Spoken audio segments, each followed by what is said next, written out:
Here's a good question for you, and it's a vital one as far as your life and future are concerned. What do you think about most of the time? You tell any expert what it is you think about most of the time, and he can tell you what kind of a person you are and what your future very probably will be like. There's always been a lot of mystery and fraud and hocus pocus surrounding fortune tellers, and there ought to be. But if you'll spend an hour just talking to an intelligent and discerning person, he can tell you a great deal about yourself and your future.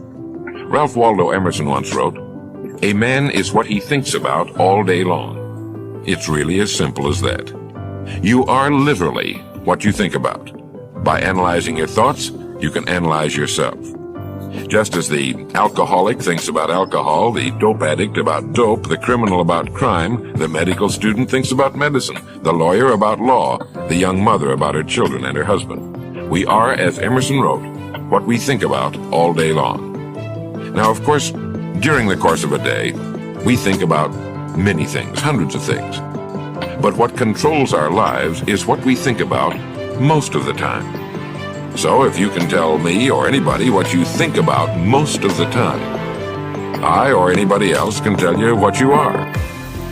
Now this gives a person who understands this fact a really remarkable measure of control over his life, since he will become what he thinks about, and since he can control his thinking, he can, to an altogether unsuspected extent, control his life and his future. As one of the world's greatest psychologists put it, if you only care enough for a result, you will almost certainly attain it. If you wish to be rich, you will be rich. If you wish to be learned, you will be learned. If you wish to be good, you will be good. Only you must then really wish these things, and wish them exclusively, and not wish at the same time 100 other incompatible things just as strongly. In my opinion, confusion in a person's life can be traced to confusion in his thinking. People who know what they want and have decided to reach their goals at all cost are, for the most part, happy and well-directed people. That they achieve their goals goes without saying. So it all comes down to this then. Deciding on what it is you want more than anything else is the most important decision you can make. Once you make this decision, keep to it. Think about it all day long. Stay everlastingly at it. And then, instead of being on a river which winds all over the countryside, you'll find yourself on a straight road, the shortest distance between where you are now and the point at which you want to arrive. So remember the words then of Ralph Waldo Emerson. A man, and this goes for a woman too, is what he thinks about all day long. Now, what are you thinking about right now? Do you know what the four things are that an education can give you? Well, there are 3 P's and an F. The 4 great objects of life and education can be listed as poise, power, peace, and freedom. Let me tell you the 10 marks of an educated person.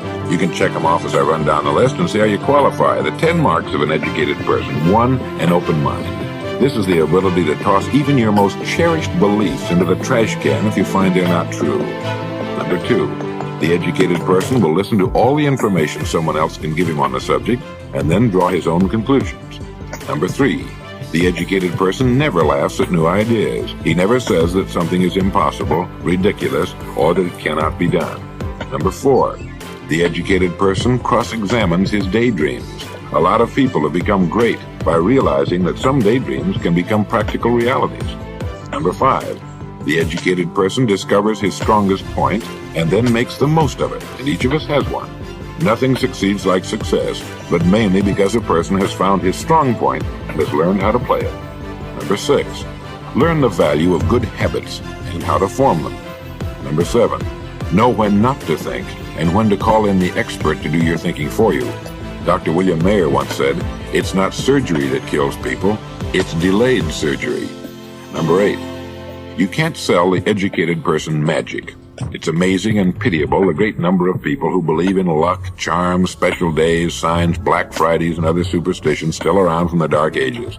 The educated person tosses superstition right out the window. Number 9, the educated person lives a forward-looking, outward-looking life. Psychology divides the world into 2 classes, introverts and extroverts. The inward-looking introvert loses health, efficiency, happiness, and so on, while the outward-looking person builds, constructs, organizes, achieves, and harnesses the energies of the world. Now, most of us are a combination of both introvert and extrovert, but it's important that we turn ourselves and our minds outward, not inward. Number 10, and finally, the educated person cultivates a love for the beautiful. Beauty can be a fine book, good music, nature, a painting, any one of a million things. The educated person sees beauty in just about everything.